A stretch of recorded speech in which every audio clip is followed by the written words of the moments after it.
House లో first గా ఏమైనా చూస్తారంటే అది మీ ఇంటి ఎలివేషన్.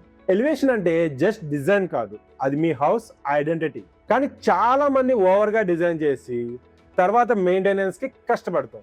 ఎలివేషన్ లో materials, design, simplicity and weather resistance ఇవన్నీ చాలా ఇంపార్టెంట్. అడ్వాంటేజెస్: హౌస్ ప్రీమియం గా కనిపిస్తుంది, ప్రాపర్టీ వాల్యూ ఇంక్రీజ్ అవుతుంది, యూనిక్ ఐడెంటిటీ అనేది క్రియేట్ అవుతుంది.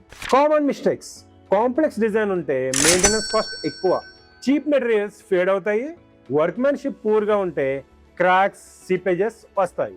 Check points: first, material selection. Exterior grade materials వాడాలి, stone, texture, weather paint. Second, drip courses and slopes, water stagnation ని avoid చేయాలి. Third, simple design, long term maintenance కి చాలా easy. Fourth, fixing quality, cladding strong గా fix చేయాలి. Elevation ఫ్లాషీగా కాకుండా smart గా ఉండాలి. Long term thinking important. మరిన్ని ఇలాంటి హౌస్ రిలేటెడ్ టిప్స్ కోసం హరీష్ ఇన్ఫ్రాని ఫాలో అవ్వండి.